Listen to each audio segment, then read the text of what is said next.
Hello, perhaps you're someone with 100 thought tabs open in your mind. Thank you for deciding to open one more tab and choosing to spend it with me. I hope the sound from this tab will be gentle enough for you to temporarily ignore notifications from your other tabs. And I'm H. Thank you for joining me for my 5th podcast episode. If you've listened to all 4 previous podcast episodes on my channel, then in this episode, you'll notice something quite different.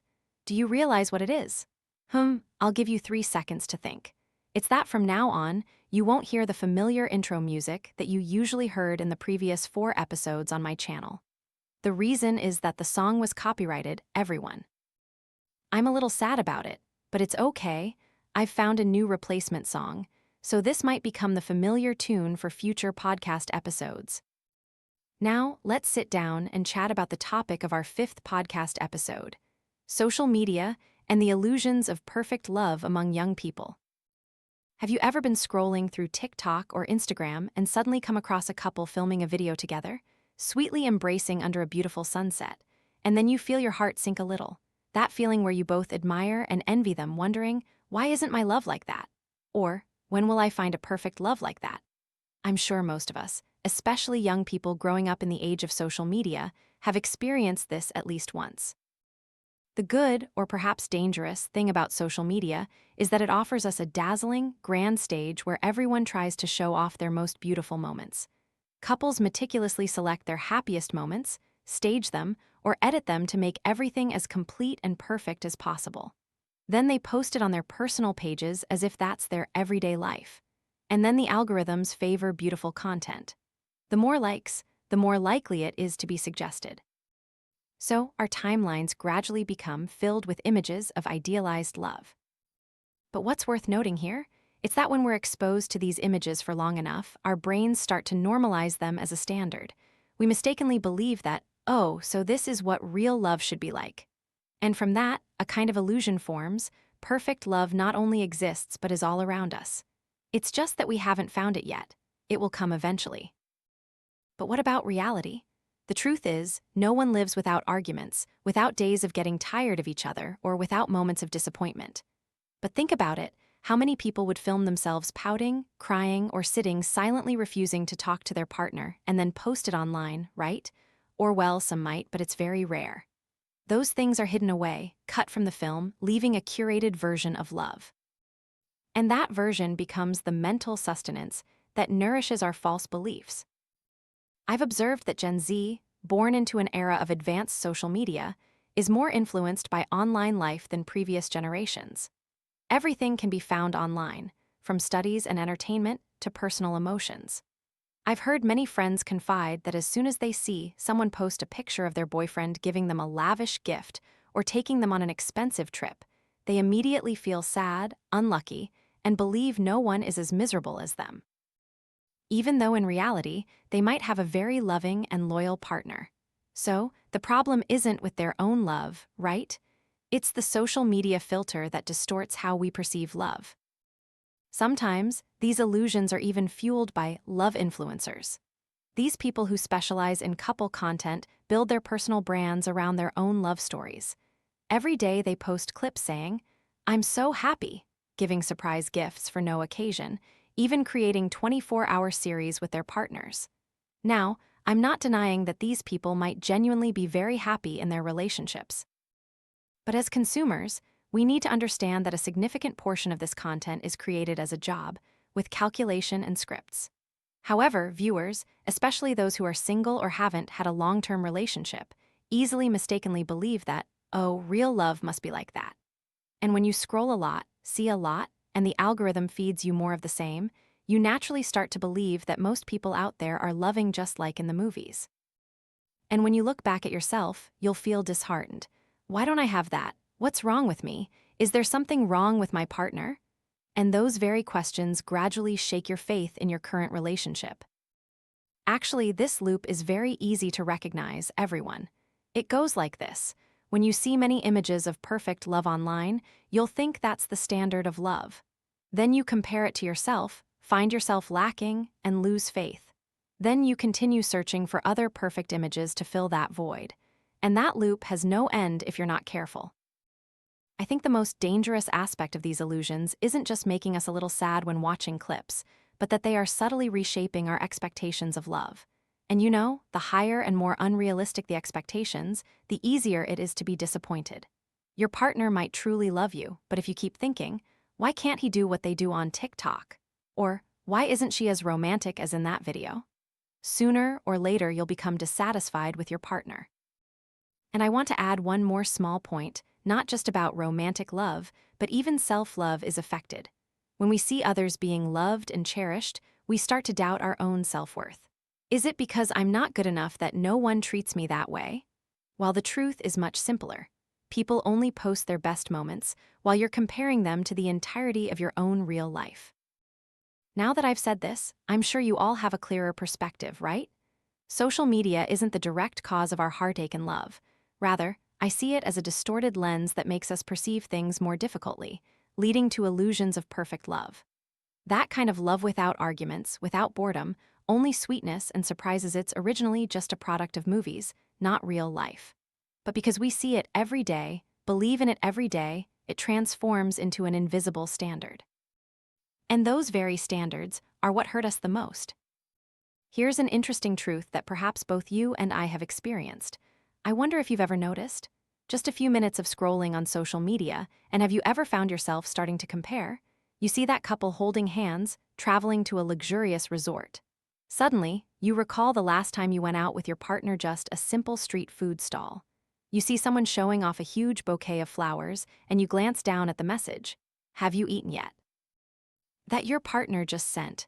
Then the thought suddenly echoes in your mind, why is my love so ordinary? But actually, comparison is a very natural instinct. Truly. However, when placed in the environment of social media, where everything is exaggerated, edited, and carefully selected, this instinct easily becomes a double-edged sword. We start to not only compare our partners to others, but also ourselves. Am I attractive enough? Am I worthy of such love? Social media operates on a highlight reel, meaning the highlights of life, like a movie trailer. No one shows the entire movie, with all its boring, dull scenes. Everyone wants to show people the best, most sparkling aspects of their lives, right? But when we watch too many trailers, we mistakenly believe that's the whole movie. This is especially evident in romantic relationships. Kisses, gifts, trips, or surprise gestures are shared. But who would post moments when they're arguing, giving each other the silent treatment, or quietly crying over a misunderstanding, right? And then, when we're watching a highlight reel, we compare it to our own behind the scenes. I feel that's a comparison that was inherently wrong from the start.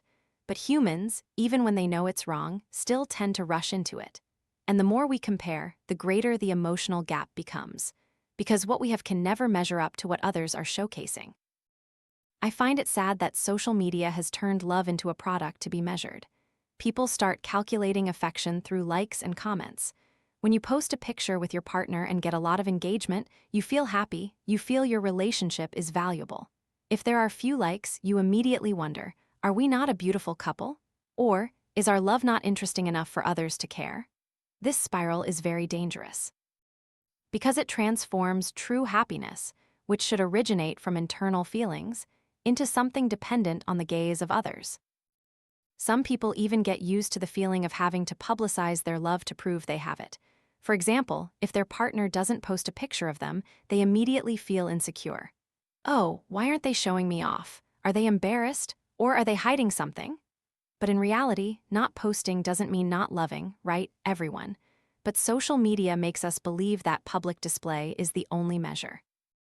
I remember once reading a comment from a girl under a video of a famous couple. My boyfriend has never given me a gift this big. I feel so pathetic. I read that and felt pity. Because not everyone has the means, and not everyone knows how to express affection with material things, right? Some people love you through daily care, by remembering to give you a jacket when it's cold, or waiting to walk you home after class. But when placed next to an overly glamorous image online, those simple things suddenly feel insufficient. What's more, this comparison trap doesn't just make us disappointed in our partners, it also makes us disappointed in ourselves. You see other people's girlfriends looking beautiful, stylishly dressed, taking great photos, then you look at yourself in a t-shirt and jeans. Then you ask yourself, am I beautiful enough for someone to love? Gradually, from wanting a better love, you start to think you're not worthy of love at all. This reminds me of a saying: don't envy others' lives, because those are just the pieces they choose to reveal. So, social media not only creates illusions of perfect love, but also sets a massive comparison trap. A trap where, once you fall into it, the more you struggle, the more disheartened you feel. The only thing you see are the beautiful fragments of others, while you yourself have to live with the entire messy picture of your own life. And you know what? The scarier thing is that we start adjusting our behavior to keep up with that standard. Many couples plan to create content together, filming themselves kissing just to prove that their love is also worthy of attention. Meaning, love is originally meant for just two people, right? But now it's being turned into a product for public display. By now, I'm sure you can all picture it, right? Comparison on social media isn't just a small habit, it's gradually distorting how we define love. We take someone else's spotlight and weigh it against our own lives. And then we suddenly wonder why our love isn't as dazzling. But dear listener, the answer is actually very simple. You're comparing a movie's release with its behind the scenes. I've talked quite a bit about the comparison trap so far. So now, let's delve a little deeper into the true consequences of these illusions. I think this might be the hardest part to hear, but also the most essential, because it touches on wounds that many young people are hiding in their hearts. The first and most obvious consequence is invisible damage.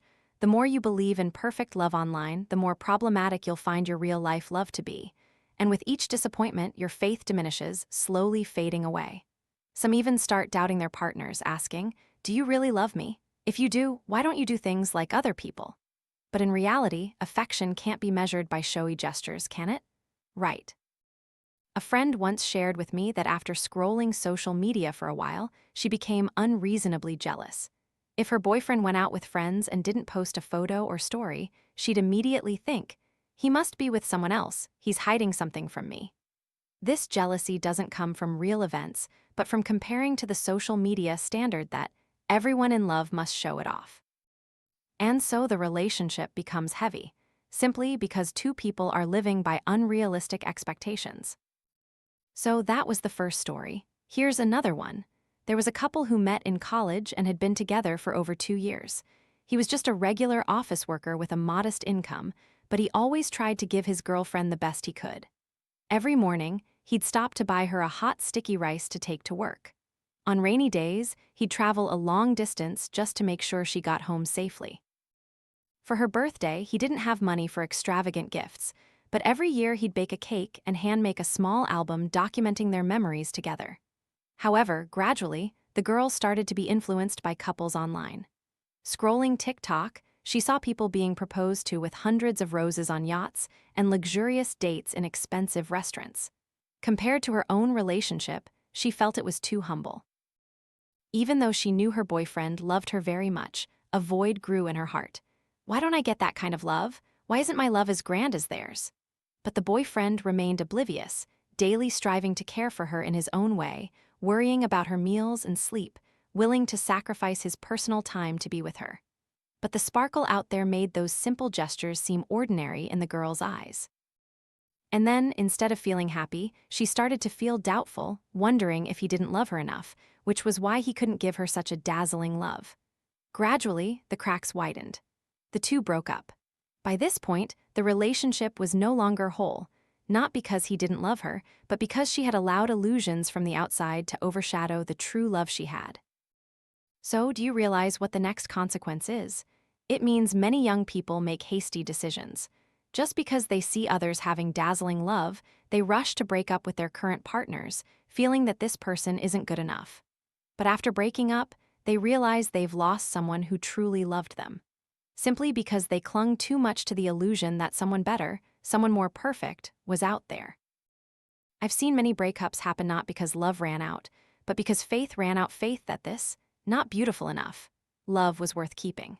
However, speaking of this, I'm reminded of a quote by the late musician Trin Kong's son. "When people are young, they think they can easily give up a love because they believe the greatest happiness and newest things will come in the future, which might be true. But they don't know that what they desire and need most often comes only once in a lifetime." When we believe too much in perfect love online, it also makes us doubt ourselves. We start thinking, maybe I'm not interesting enough, that's why my love isn't beautiful like that. And then, instead of enjoying the relationship, you try to change yourself to meet an illusory standard. Some force themselves to dress better, to learn how to express affection in a social media-approved way, or to stage dates exactly like those in videos. But the more you try, the further you drift from your true self, and the more artificial the relationship becomes. This leads to some rather severe psychological consequences. You'll gradually lose confidence and a sense of security in love. When you believe your current love isn't enough, you'll always feel anxious, constantly on guard, and perpetually doubtful. And when a relationship is filled with too much doubt, you know there's no longer any room for comfort or happiness. Some others choose to imitate what they see online to fill that void. For example, she might film videos, force her boyfriend to participate in challenges, or buy gifts just to take pictures and post them for fun. But after all that remains is emptiness.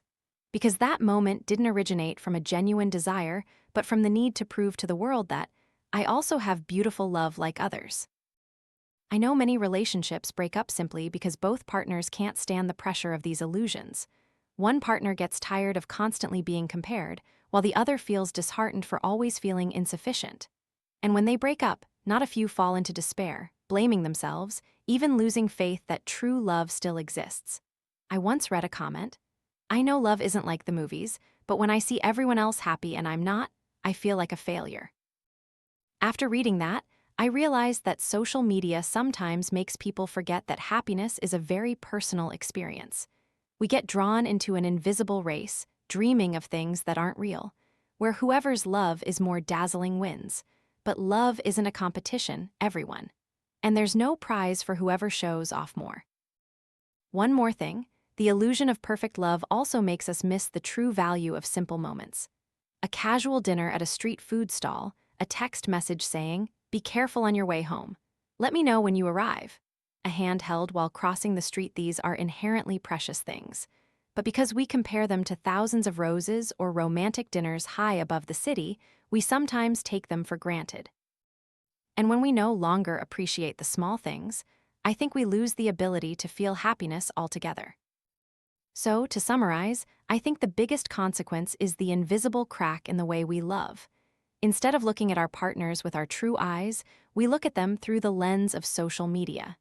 Instead of cherishing what we have, we chase after what others have. And instead of loving to be happy, we love to prove something. You know what, everyone? Escaping the illusions of love on social media isn't about grand formulas or principles. It starts with looking at love with our true eyes, without any filters. Love doesn't need to be beautiful all the time. It has happy days, boring days, and moments of silent uncertainty. But it's precisely those less than glamorous moments that make a relationship truly intimate. If we constantly try to paint it to look like a perfect couple online, in the end, we'll only feel exhausted. Because we'd be acting, not living authentically. The problem is that often we get caught up in comparisons, seeing others post romantic photos, exchange grand gifts, or go on luxurious trips, and then we wonder why ours isn't like that. But humans are always greedy, and comparison is endless. There will always be someone who has more. The important thing isn't whether our relationship is like anyone else's, but whether we feel peaceful, secure, and happy when we're together. I don't know about you all, but for me, true happiness doesn't lie in a carefully edited photo, but in very ordinary moments. A delicious meal, a thoughtful text message, a handheld, timely understanding. Social media makes us very prone to jealousy and overthinking. Just one story, one new follow is enough to start a chain of speculation, or rather, overthinking. But I believe if there's trust, there's nothing to worry about. And if there's no trust, blocking all social media won't change anything. Trust doesn't come from control, but from open communication, listening to each other, and accepting each other's flaws.